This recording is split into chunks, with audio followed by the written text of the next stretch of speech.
आप सभी को नवरात्रि की ढेरों शुभकामनाएं। नवरात्रि की पूजा हर घर में सभी लोग अपनी अपनी शक्ति और सामर्थ्य के हिसाब से जरूर ही करते हैं। लेकिन अगर आपके पास ज्यादा समय नहीं है या आप बड़े लेवल पर पूजा नहीं कर सकते, आप बाहर जॉब करते हैं या ऑफिस जाते हैं या फिर कोई बड़ा बिजनेस करते हैं, तब आप इस पूजा को कैसे संपन्न करेंगे? कम सामग्री में आप कैसे माता रानी को पूरी तरीके से प्रसन्न कर सकते हैं? आज के इस वीडियो में बहुत ही सादा और सरल तरीके से मैं आप सभी को ये पूजा करके दिखाने जा रही हूँ। चलिए देख लेते हैं कि पूजा हम कैसे करेंगे। तो देखिए, नवरात्रि के दिन सुबह उठकर सबसे पहले मंदिर की साफ सफाई कर लीजिए, नित्य पूजा आप कर लीजिए। इसके बाद हम एक अलग से चौकी लेंगे। आप चाहे तो इस पूजा को अपने घर के मंदिर में भी कर सकते हैं। तो देखिए, माता रानी को लाल रंग अत्यंत ही प्रिय है, इसलिए हम लाल रंग का ही आसन बिछाएंगे। तो चौकी हमने लगा ली है, इसके ऊपर आसन भी बिछा लिया है। इसके बाद में चावल का आसन देकर माता रानी की तस्वीर या जो भी स्वरूप आपके पास में हो, फोटो या मूर्ति, उसे स्थापित कर देंगे। इसके बाद में प्रथम पूजनीय भगवान श्री गणेश जी को हम यहाँ पर विराजमान करेंगे। थोड़े से अक्षत का आसन देकर हम भगवान गणेश जी को स्थापित कर देंगे। अब देखिए, इस पूजा में कलश का बहुत विशेष महत्व होता है, लेकिन यहाँ पर हम बड़े लेवल पर पूजा नहीं कर रहे हैं, तो यहाँ पर मैं सूक्ष्म कलश की ही स्थापना करूंगी। एक कलश में जल भर लेंगे और इसके अंदर में हल्दी की एक गांठ, ₹1 का सिक्का, थोड़ी सी कुमकुम और दूब घास डालकर हम कलश की स्थापना करेंगे। कलश के कंठ पर मौली धागा बांध करके इसके ऊपर से स्वास्तिक बना देंगे और इसके ऊपर में एक चावलों से भरा हुआ पूर्ण पात्र रख देंगे और इसके ऊपर में ₹1 का सिक्का रख देंगे। इस तरह से हमारा ये सूक्ष्म कलश की स्थापना हो चुकी है। ये जो कलश है, ये पूरे 9 दिनों तक इसी तरीके से रखा जाएगा। इस कलश को बिल्कुल भी हिलाना डुलाना नहीं है। अगर आपके पास में गणेश जी नहीं है तो आप सुपारी को रखकर भी पूजन कर सकते हैं, इसमें कोई परेशानी की बात नहीं है। इसके बाद में धूप और दीप प्रज्वलित करेंगे, क्योंकि यही दीपक हमारी इस पूजा का साक्षी बनेगा। इसके बाद में इस तरीके से हम माता की चौकी सजा लेंगे और अब 1 लोटा जल हम लेंगे और सबसे पहले भगवान श्री गणेश जी को स्नान कराएंगे।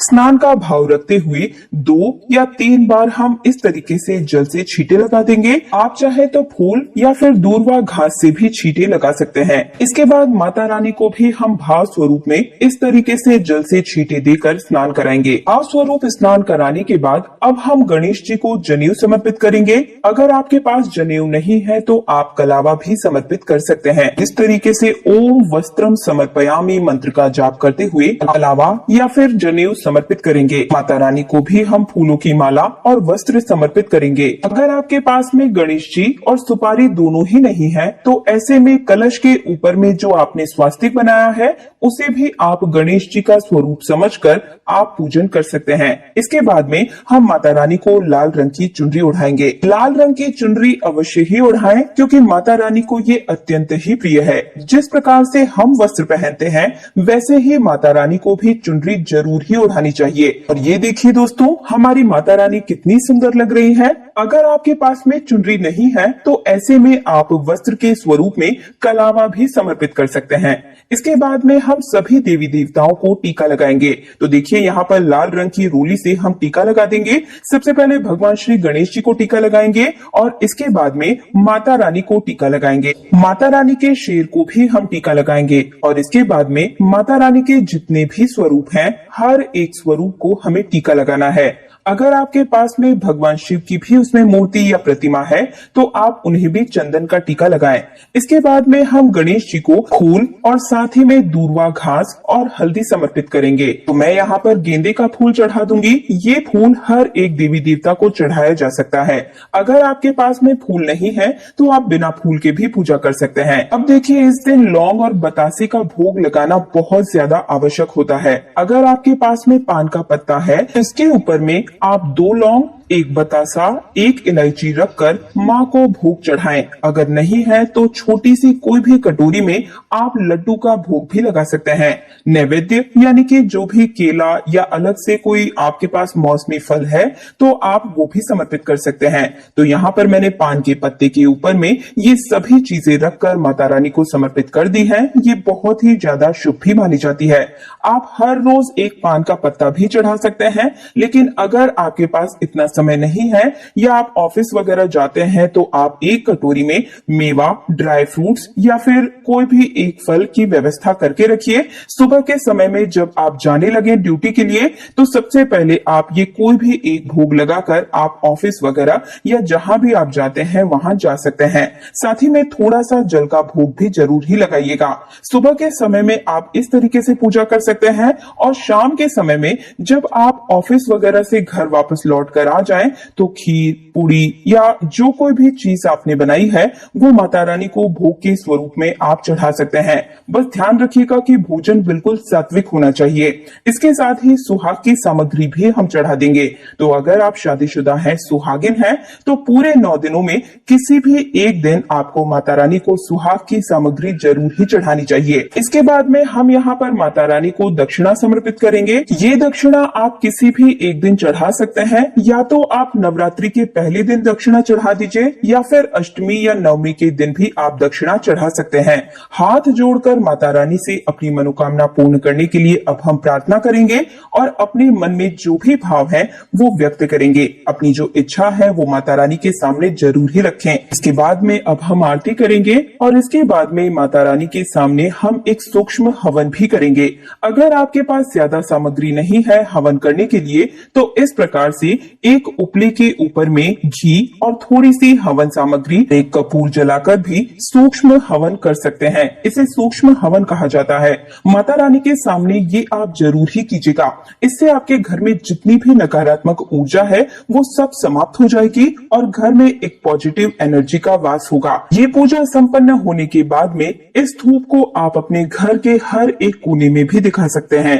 अगर आपके पास में इतना भी समय नहीं है कि आप हवन इत्यादि कर सके तो आप सिंपल तरीके से एक कपूर की टिकिया भी जला सकते हैं। यानी कि यहाँ पर हमें केवल अग्नि प्रज्वलित करना बहुत जरूरी होता है। इस अग्नि में हमें कम से कम 2 लौंग की जोड़ी और घी में डुबोकर इस तरीके से आहुति देनी चाहिए। इसके साथ ही आपने जो कुछ भी भोग चढ़ाया है, चाहे बतासा हो या कोई भी चीज जो आपने भोग में चढ़ाई है, थोड़ी सी आहुति आपको जरूर ही देनी चाहिए।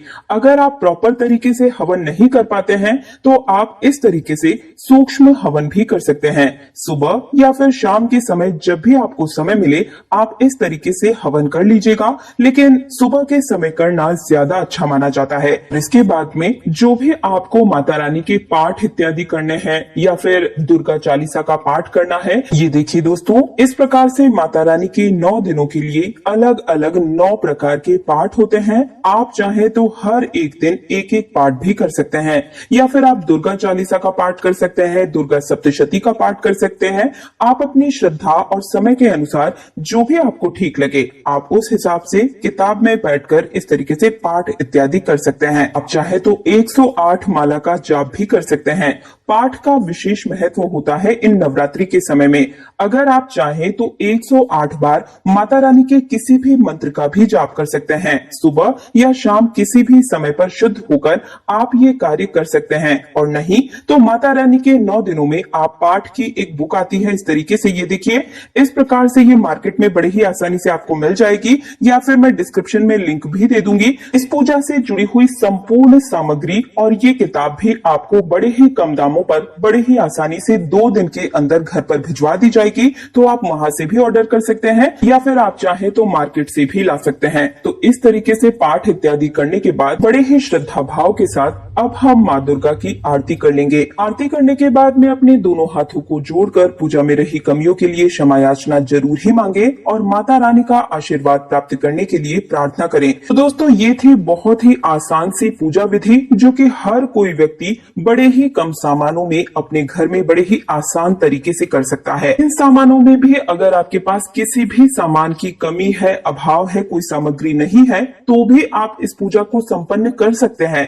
क्योंकि माता रानी आपके भाव की भूखी हैं। आप भाव रूपी किसी भी सामग्री को चढ़ा सकते हैं, माता रानी उसे स्वीकार जरूर ही करेंगी। अगर आपके मन में कोई प्रश्न है, कोई डाउट है, तो मुझे कमेंट सेक्शन में जरूर ही लिख भेजिएगा। साथ ही अगर मेरी मेहनत पसंद आई है तो वीडियो को लाइक करके कमेंट सेक्शन में मुझे जरूर ही बताइएगा और माता रानी का जयकारा भी जरूर ही लगाइएगा। साथ ही चैनल तीज त्योहार और धर्म को सब्सक्राइब करके पास वाले बेल आइकन को भी प्रेस करके रखिएगा। इन 9 दिनों में माता रानी के 9 भोग, 9 मंत्र और 9 उपाय, सभी प्रकार की वीडियोस हर दिन आप सभी के सामने मैं लेकर आऊंगी। इसके लिए पास वाले बेल आइकन को प्रेस करके रखिएगा ताकि हर वीडियो समय से पहले ही आप सभी तक पहुंच जाए। और इस जानकारी को ज्यादा से ज्यादा लोगों तक शेयर करना भी बिल्कुल मत भूलिएगा। मैं दिव्या आप सभी से आज्ञा चाहूंगी। और हाँ, नवरात्रि से पहले पहले हो सके तो इन सभी सामग्री को जुटा कर रख लीजिएगा। आप सभी को नवरात्रि की ढेरों शुभकामनाएं।